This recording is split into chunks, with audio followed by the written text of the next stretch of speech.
Meanwhile, on the European server.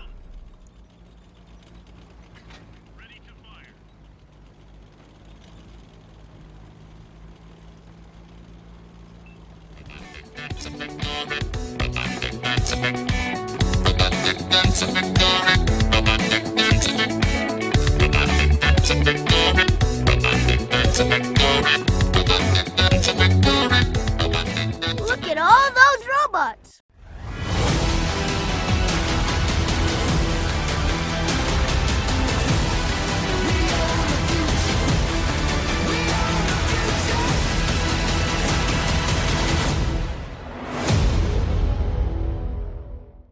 Hey guys, Colin here, and today I have two replays for you guys featuring the FV4202.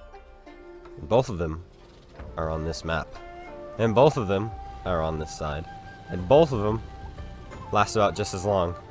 Pretty much identical games, and we're in my favorite tank in the game, the FV4202. Very, very consistent tank, doing consistent things. We are on, what's this map called? Hidden Village, and we're going to be going towards the middle. And we were on our quest towards 100% on this tank. I think we're at 98 or 99 right now, so we're almost there. We're just about to get there. So hopefully we'll be hitting that very soon. But games like this really, really help. And these are two really, really fast games here on Hidden Village. And we play them both exactly the same, and it just works. Sometimes you find this play that just works on a certain map and in a certain tank. And this play right here really works. We get penned, unfortunately, by the... I think the M60 sitting in the back of the map. We're hopefully going to return some fire on him. No, we don't quite have a shot on him, but can we shoot this guy instead? No, instead the shell goes into the ridgeline, and we're unable to hit him. So the thing about this play, and coming to this middle, is you get all these nice, easy, cheap, reliable shots on these guys right here as they cross. As you can see, easy, easy, easy.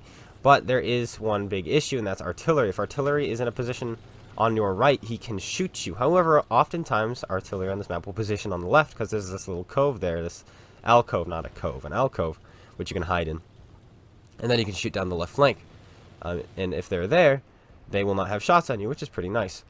So that's also pretty cool.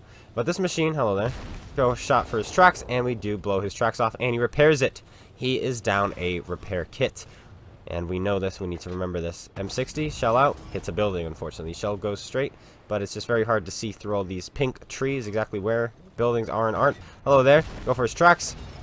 There it goes. That is going to be it for this machine, most likely. That's the second time he's been tracked, and this time he's been tracked in a position where he can pen him and track him at the same time, and he goes down. Dead machine. Good machine is a dead one. No problem. People keep telling me that tank is overpowered, and I'm still like, what? Excuse me? Okay. And there is a chisel right there. Speaking of chisels, guys, tomorrow we are going to have a chisel review, finally, on this channel. We still don't have a chisel. I'm still grinding for one, but somebody lent me their account, and so we'll be playing that in front of you guys, because I know a lot of people have been asking for a chisel review and some chisel gameplay. We're finally going to be having that on the channel. Yay. Awesome. Anyway, once you win this flank, you are usually able to start driving forward and, you know, really harass the enemy team as you get in front of them, get behind them, so on and so forth. And yeah, it's really nice. And when you have a really good crew like we do in this tank, and 410 view range and optics, like, you can really rack up some assist damage as well. There's a Patton in front of us, but this tank is a much, in my opinion, better brawler than a Patton, and that's just because of its trolley armor. There's a T-92. He was in a position to shoot us. He just wasn't shooting at us. He was shooting at the wrong flank. But as you can see, the Patton bounces off of us once, and then he bounces off of us again, and that's what makes this tank just pretty good. He rams us there, and we're going to finish him off straight through the upper plate, no problem. He goes down, and that's just the superiority of this tank as compared to the Patton there, is just the upper hull. He was auto-locking and bouncing off of us because of that. He needs to hit us in the lower plate or right where the gun is, and here comes another tank. Put it into the tracks. We damage the tracks, but we do not track him, but we're going to go for his tracks again here. This 268 version 4, very easy tank to kill as long as you're not fighting them directly from the front. Any slight angle, and you can almost still go through their tracks. It's ridiculous, but we're gonna go through his lower plate now because he has just fired, and we should theoretically beat his reload. Doesn't matter, he gets finished off by our M60 shooting heat, and now we're behind the enemy team here, and we're gonna start putting shells hopefully into the back ends of their tanks. Any shots here? Nope, no shots. There we go. Is there a shot? There's a shot. Nope, not a shot. We'll get a shot eventually. There we go. Hello there. 430U. Don't quite have a shot on this 430U just yet, but we're going to be going after him. There's a Type 4. Yeah, let's put a shell into his Lower plate. No, it does not go in. He's going to put a shell into us. Will he bounce? Will he? He's got the HE gun. He derps us. But we're going to change our attention for the 430U. He's the more immediate threat.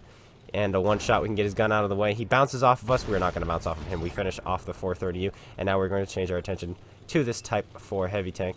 Will we? No, we won't. No need. He drove down after us, so he no longer has shots on us. We're going to put the shell into the back end of a Jagdpanzer E100 as our damage totals just continue to go up and up and up. And now we're going to get behind this Type 4 heavy, put a shell into him, and wait for the reload, and hopefully finish him off here.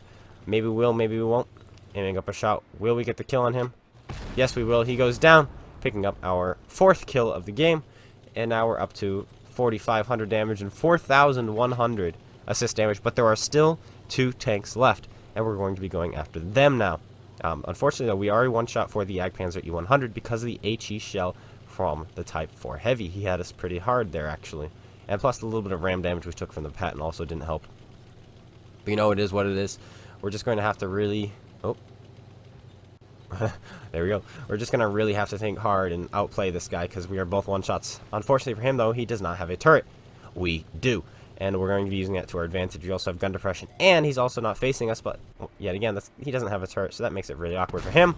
Fire it off. Finish him off. All that's left now is this AMX M4 Tier 9 Super Heavy. Is that considered a Super Heavy? I think so. I could be wrong. Aim up a shot at his cupola. Fire it off. And we put it in, bringing our total now up to 5,100 damage and 4,100 assist, making it 9,200 combined damage in just a 5-minute game, a 6-minute game. Not too shabby. I'll definitely take that. Absolutely, when you're trying to go for marks of excellence and so on and so forth, this is the perfect kind of game that you are looking for here. Wow, this was a while ago. We were still going for the chisel, and we still are. My goodness. My goodness gracious. Wow. Ace Tanker, 5 kills. As we stated before, or actually 9,500 combined damage. That's a little bit better than the 9,100. Oh yeah, that's right. We did have a blind shot, or 9,200. We did have a blind shot on the Waffle Panzer IV. So that, of course, will help us there as well. And we find ourselves yet again on Hidden Village 4 days later, but my very next game in the FV4202. In fact, I think this was my very next game in World of Tanks in general, because I know for a fact that that game on Hidden Village, the game you just saw, was my last game of the evening. I'm like, I'm gonna play one game in the FV4202 and call it a day. And then this, I think, was my next time playing, my next session, or at least off stream, my next session.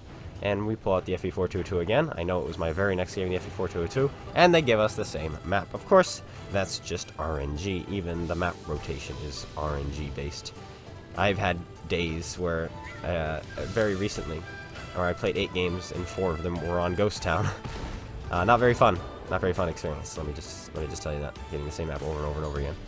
Unless it's a good map. If it's a good map, it's not as bad. Not as big a deal. And hello there. Are you an E5 sitting in the back? Yes, you are. Well, let's put a shell into his tracks. Unable to pen him. Anyway, there's a difference this time in this game. And that difference is no artillery. Last time we were playing as if there were artillery. And so we were hugging this left side. But artillery wasn't shooting at us. This time there is no artillery, and we are going to be a lot more free to just poke up and sit and aim and let our shells hit, and that's going to help a whole lot. Hello, Mr. Turtle thing. Okay, no, okay. Goodbye. We zoomed in because that we couldn't turn our turret fast enough to shoot him. We should have probably stayed in third person or just auto-locked in, honestly, instead of trying to aim it manually, because we could not quite keep up with him. That's the one issue with zooming all the way in. Your turret turns slowly, but that also makes it easy to aim. Okay, that one we unlocked, but that one we should have manually aimed. But here he comes. He's put on some man pants because he feels he is perfectly safe, seeing how we've missed him twice now. He thinks, haha, these guys can't aim, and then he just dies. Free kill. We'll take it. I don't get the kill, but my teammates get the kill. Put a shell into the Patton there. We auto-lock. No need to aim. The thing about this turret, guys, is this turret is pretty much invincible, other than around the gun. If you hit outside the gun, you're going to miss. If you hit above the gun, you can't pen that with any gun in the game, as long as this tank is on a level playing field with you. But where we are using our gun depression, which makes it even better. This tank's turret roof can and will bounce Jagdpanzer E100 heat shells. It's insane, because it's 200 millimeters, the forehead is. Most of the time, a forehead is a slight weak spot where you can actually overmatch it. But not on this tank. For some reason, it's 200 millimeters, angled back the way it is, plus your gun depression. If you're using it, you just cannot be penned. However, like I said, around the gun is only 200 as well, and it's very flat. You can go through that. In fact, you can go through that with tier 8 tanks. And here comes another tank. doing this same exact thing as the turtle, except this time he's shooting at me, and he kills my driver. What a canute. Can we finish him off here? No. Our Patton friend finishes him off instead. But yet again, our team is kind of winning. It's 3-0, and we're going to try to finish off this Patton now. No shot on the Patton. Maybe instead shoot this leopard. No shot on the leopard. There we go. Now the Patton is moving. Do we have a shot? Yes, we do. We fire. It goes straight, and we finish off the Patton. And we are up to 2,500 damage. Not too shabby. And there's the E5 side on to us. And we hit him in the tracks. Moves right as we fire. And because of that, we are unable to hit his side. Though we do hit his tracks. And he is tracked now. His shell misses us. I don't know what it was, but it looked big. Oh, there we go. There's a good shot. Aim it well. We finally do. 407 damage roll there into the T-175. And I'm theorizing that that shell that missed us, I don't know what it was, because all the TDs are spotted. I actually didn't theorize, if I remember correctly. I'm like, oh, could that be a Death Star? But what is the team list? Huh, no, it's not a Death Star. What is it? What could it be? Their light tank? Is he way back there? Do they have, like, a heavy tank back there? What could it possibly be? Could it be the VK? The German Tier 8 heavy tank? The super heavy? It could be that. Quite interesting, quite interesting. There is something back there, and we don't know what it is. It could be the light tank, but the light tank was last spotted down around here somewhere. There's another shell from whoever's up there. I don't know. Regardless, we're going to be coming up behind some enemy vehicles. There it is. It was a turtle. It was a turtle. I didn't realize there was a turtle in this game. And a VK. Interesting. The VK bounces off of us, which is to be expected. Aim a shell at his lower plate. Flies true. Goes in. We're going to change our attention now to this T-57 Heavy, who we are quite... Well, we're behind. We're behind him. We're going to put some shells into him. Load up some Hesh shells with 210 millimeters of penetration. 480 alpha damage. And we're going to put this straight into the back of his tank. Easy peasy, no problem. 495 damage roll. That's nice and juicy. Going to put another shell into him here. Doesn't matter. Fire it off. Kill him. He goes down. We're going to keep our Hesh loaded because it's so much fun to use. And we're going to start putting some Hesh shells into this tortoise. Easy peasy. And this is where the damage racks up insanely fast. Can we bounce a shell from the VK? We're not really too concerned about him. He can shoot us if he wants. The tortoise pens us there. We pen him. And then the E5 pens us. And we are now ammo racked for the rest of the game. Though the game is finishing up. Can we get one more shot this game before it ends? Or will it be over? Come on, reload, reload. No, we cannot. But we didn't need our ammo rack, really. The game ended. It's over. And not before we racked up nearly... Actually, over 8,000 combined. 6,093 damage done. And most of that was at the very end when we made that push. And the Hesh shells just racked up the damage so very quickly. Not too shabby. We are up to, as you can see, 98.95%. We will continue to grind eventually. And hopefully we'll be getting ourselves 100% on the FV4202. My favorite tank in the game. If I'm going to 100% a tank, it may as well be my favorite. Anyway, I hope you guys all enjoyed. If you did, slap that like button, comment, subscribe. What tanks are you most consistent in? What's your favorite tank in the game? Let me know in the comments below, and I'll be seeing you guys all later. Take care, everyone, and peace out.